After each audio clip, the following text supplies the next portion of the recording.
So you have already tried your best to maintain a very long spin coherence time, but you still get a very low on-off ratio.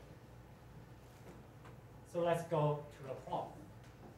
So the first problem is the spin injection efficiency is actually very low. If you are doing semiconductor, you know if you put a ferromagnetic contact, which is normally a metal, into a semiconductor, because of resistance mismatch, if you don't know the detail, it's fine, just go into a paper. You will have the very low spin injection efficiency. The normal is like a 2–3%. Right now, people can improve that to like a 15–20%, but it's still quite low. The second is limited spin lifetime.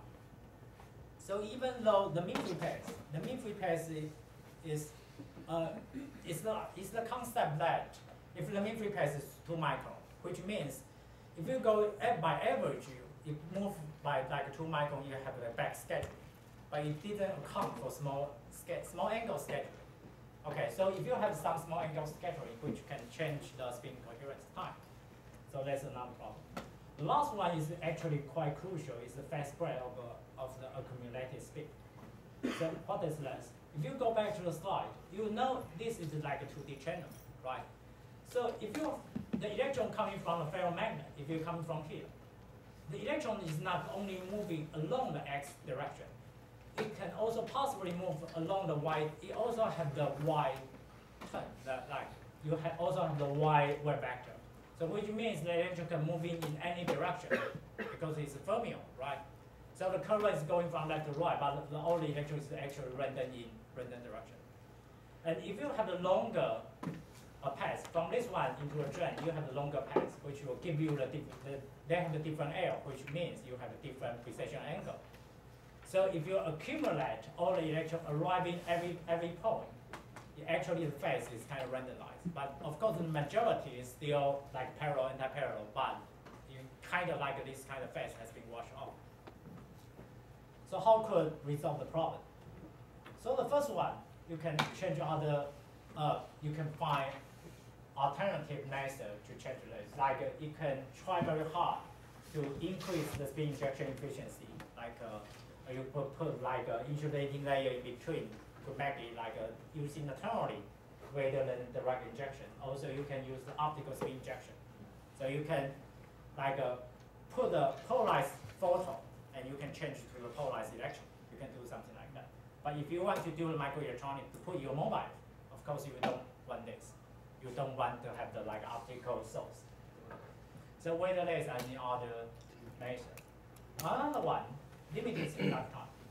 We can improve the material quality.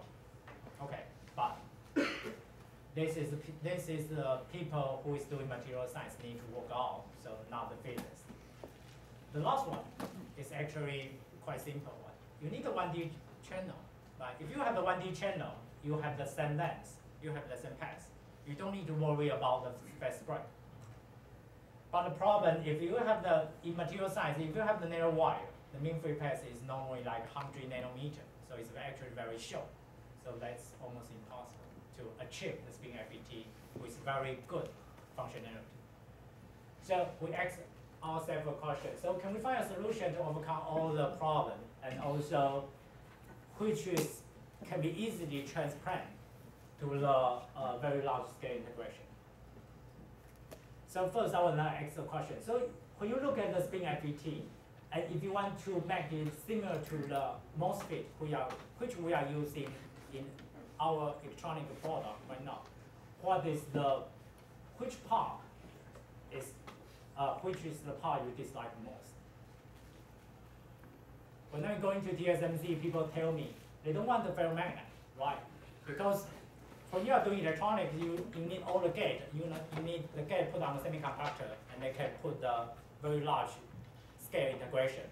And if you want to put a ferromagnet, that's a difficulty. It's almost impossible. If you want to put a 2 billion transistor in a single chip, you would need to have like 2 billions of like this kind of ferromagnet. Of course, they have a different design, but they increase the difficulty of that. So the best solution is if we can find a new method which only uses metal, which is gate, we could probably solve the problem. So this is our proposal. We propose to use the quantum point contact. contact is very similar to the gate in the MOSFET. The only difference, so here is the 2D electron, so it's like a quantum wave. So you put the metallic gate on top of that. So if you recall the MOSFET, what we had the whole barrier. If you apply the negative voltage, you create a barrier to block our electron, so the electron can go through from the source to drain, right? Right now, instead of using the whole gate, we leave the gap in between these two metallic gates. So we leave a very small channel, which is normally like a 50 nanometer, something like that. If we apply the electric potential on these two gaps, we raise the potential, right? So we raise the barrier, so something similar to this. So this is the y direction. So this is also the y direction. So you can see we have the gate here, we have the gate here. So raise the electric potential and electric potential. So we create, you can say this is the artificial quantum wave.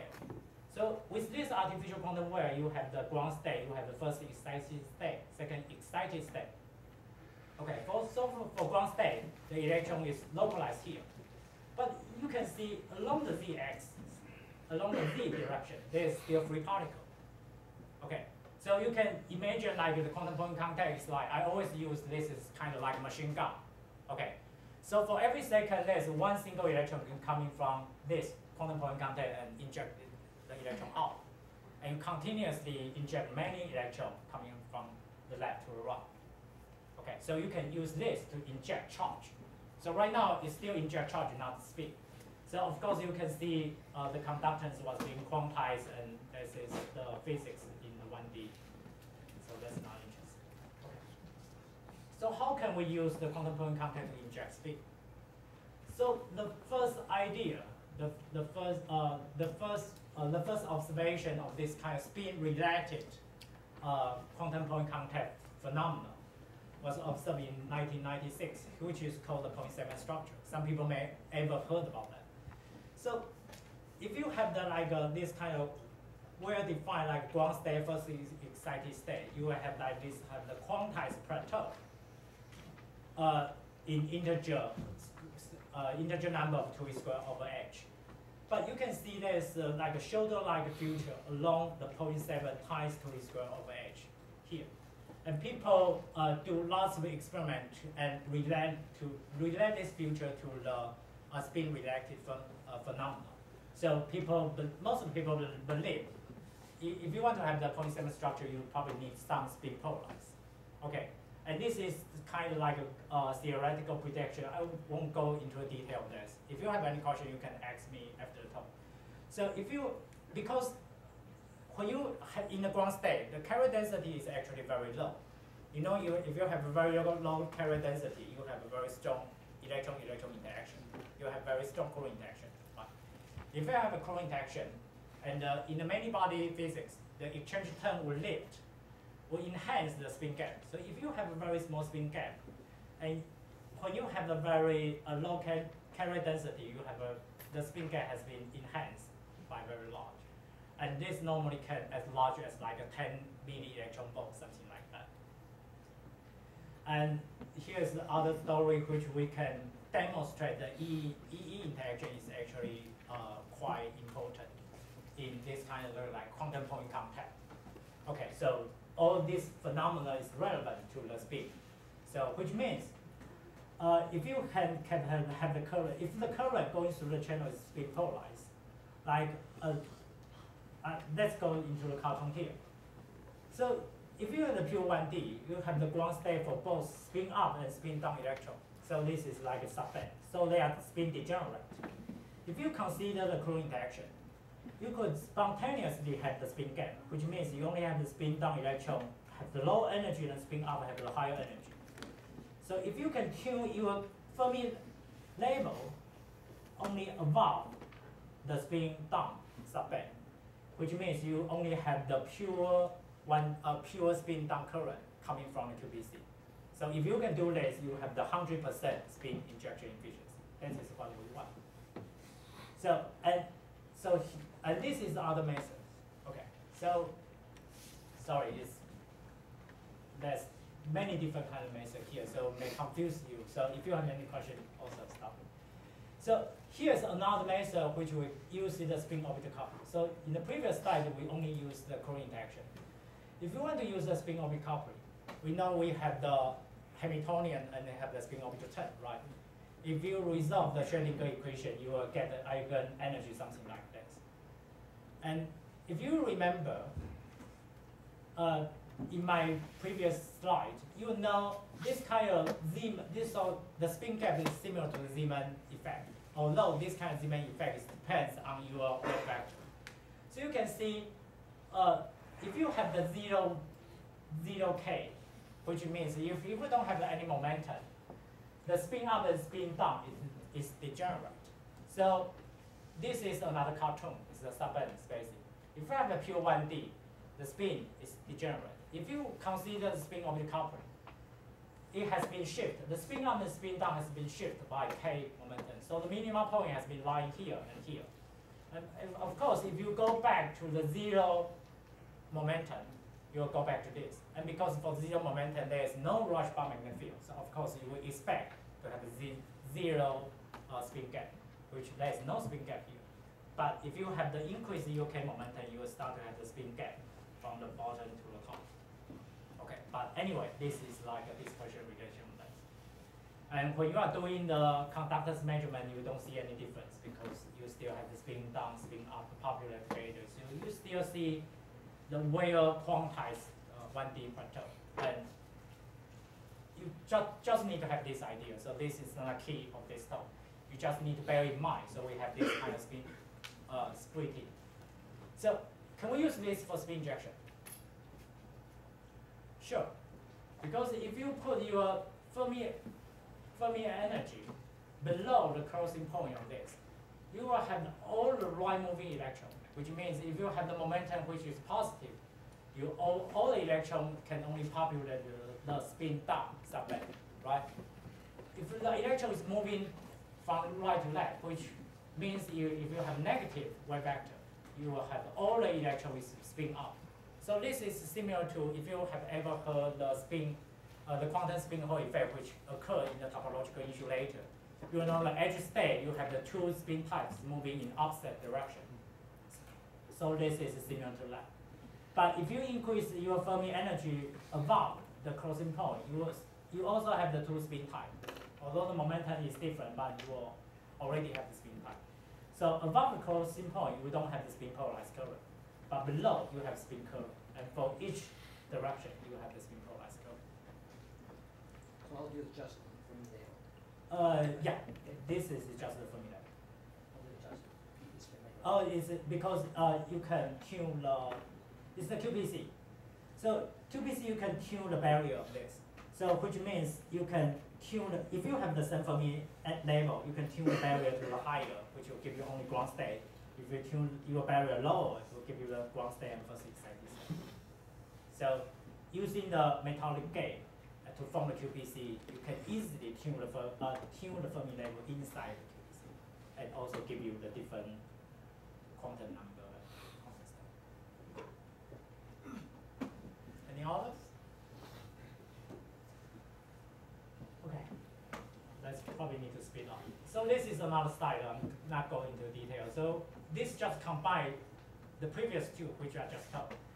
You can have the spin orbital coupling and also have the E interaction. So this is the cartoon. If you have a spin orbital coupling, you have two spin subbands, but laterally shift the two sides. If you have the E interaction, it's like normal Zeeman term. It has been split vertically. Okay, so you can have both of them. So have a very large spin gap for each direction. So what do we do for spin FET? So we mentioned we don't like the ferromagnet. So we remove that one. And we replace the ferromagnet by using the quantum point contact. So we put the metallic gate here, metallic gate here. So similar to the middle gate. So this is similar to the Dalton loss concept, original concept. The only difference is we replace the ferromagnet by the quantum point contact. So we know we can tune this one to inject spin. But if if you remember what is the key of the ferromagnet, you need to inject the spin which is not aligned the Rorschach field, right? If for the quantum point contact, if you also have the Rorschach field, okay, the spin is also aligned along the y-axis, which means when the electron was injected from this QPC, it's always along the y-axis. There is no spin precession, so you don't see any functionality. So that is the difficulty why many people may ever try to use quantum point contact but has never success. So what we do, we create another spin orbital coupling. So we know the spin orbital coupling is created by a symmetric quantum wave, right? If you have the asymmetry of the quantum wave, you can have the gradient of the potential give you electric field. So what we do is you apply an asymmetric biasing. So we can apply a very large gate voltage here, very small gate voltage here. So along the Y, we create a very asymmetric potential barrier, right? So for electron along going into this kind of channel, they will feel a very large gradient potential along the y-axis, which will give you, if you have the electron along the x, which will give you this kind of lateral, we normally call it lateral spin orbital coupling along the z. And this is perpendicular to the 2D, the normal Rorschach field. So if you can polarize along the z, so the electron polarize along the z and start to rotate along the y-axis and start, if you change the gate, you change the rotation frequency, you change the current modulation, you achieve the on-off ratio. So this is the key of that. And we also mentioned the quantum point content can achieve, because you only have the ground state. So the electron is not like a ferromagnet. The ferromagnet produces the spin current because the ferromagnet have a different scattering rate for different spin, right? But for this one, we provide the energy level, which is, in my personal opinion, is even better for ferromagnet. So you have 3 gates? Yeah, I have 3. You can call it 5 gates. Yeah. But But for e-beam lithography, you can do it at the same time. So there's no. what's the difference between the middle gate and the other 4 gates? Okay, this 2 gate is the quantum point contact. So this 2 gate, we create an asymmetric potential along the Y. So we polarize the electron along the Z. The middle gate is the same as the dot concept, which is used to tune the gradient of the Z direction. So which means you use this middle gate to tune the strength of the Rorschach strength, and also you tune the precession frequency. So if you have like a larger Rorschach spin orbital coupling, the precession will become faster. You'll go like a preset more angles, something like that. So they have a different purpose for this kind of device. Basically, they use the same principle. They basically use the same principle of Rorschach semiconductor, semi-effect, Rorschach effect, basically to tune the position. The only difference is between the big gap and the small gap is you apply the electric field in different directions. Yeah, yeah. But actually, the physics is the same. Yeah, the physics is the same. Yeah. The reason I don't call this Rorschach is people sometimes get confused, because when people heard about Rorschach, they always think this is caused by the asymmetry in the quantum wave material rather than some other potential you create. But the physics is the same. Yeah. In my opinion, I think most of the spin orbital coupling, most of the spin orbital coupling, the physics actually underneath is quite similar. Even dress houses have the similar mechanism.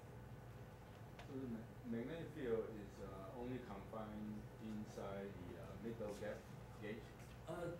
You're talking about the external magnetic field. There's no external magnetic field. Then what is This magnetic field, the superscript is the SO, which is spin orbital. So it's effective. This is like the spin orbital coupling created in atomic physics. So this is because we have the electron moving along the Z. We have the electric field along the, the electron moving along the X, the electric field moving along the Z. So we have this kind of effective magnetic field along this one. So this is effective. This is also effective. So in this device, there is no any external magnetic field. Okay, I think one critical thing to determine the spin injection efficiency or the spin polarization is how sharp is your gap voltage can create. Yeah. So I mean, theoretically, for the series, they can put a very sharp barrier. Right? Yeah. But effectively, so basically, you need to have a real device. And the device, the potential will go through, not the degree. Yeah, I agree. 90 degree. I agree. So then we create an extra spin field. Yeah. And roughly, can you estimate? Or that turn is actually quite small. They actually have some people doing theoretical calculation. They actually have this kind of the turn, the lateral spin orbital. You can also call it large bar. And the turn is the alpha value. They don't actually call that. They just say it's extremely small. But remember, in the previous slide, I also mentioned in this kind of quantum point contact, electron-electron interaction is also quite crucial. So if you have any spin gap, the E interaction always enhance this kind of spin gap. So eventually, this kind of spin gap have like a, they used to have the experimental results show the spin gap is actually around 10 to 15 milli-electron volt. The scale something they like must have some transition from the quantum gap to the normal gap, right? The band structure will be changed slowly. You mentioned from here to here. From here to here. Yeah. So in the position of the gap, quantum gap there, so basically it's a 100% spin polarization. However, if you go to this part, so this should be a complicated evolution for the spin direction. There is no spin direction. You mean from this one to this one, or from the QPC for the QPC from left to right QPC? Yeah. If you are talking about only QPC from here to here, of course there is some evolution. But this kind of evolution doesn't affect any spin selection because eventually you have in the middle of this gate, you have its own energy level. Of course, you may have some adiabatic electron could probably preset on that, but it's normally expected to be quite low. Did I get your question? Maybe we can talk. Yeah, sure. I have a naive question. In your system, you don't have a pseudo vector to sort of break the symmetry. And how does the system knows spin up and spin down?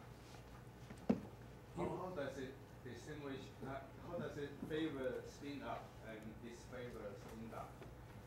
Normally you rely on external magnetic field to break the symmetry. Yeah. And then since you say there's no magnetic field and everything is internal, then how do you break? There's two difference. I mean, normally what you say is correct. Normally, if you have a spin degenerate, you need the external magnetic field to break the spin, to give you the spin up and spin down, right? But if you know the electron, because in the classical electrodynamics, you know if you have the electron moving in one direction, if you know your electric field, the cross product, the negative sign of this cross product will give you the magnetic field. And this magnetic field will be similar to the external magnetic field that you get. This concept is similar to like the Lorentz force, right? If you have the magnetic field, you have a charged particle, you will start to have the cyclotron motion. How can you determine the it path? relies on the electron. Yeah. So electron beam going from left to right. Yeah, the electron will go from left to right. So that breaks. Yeah, they break the symmetry.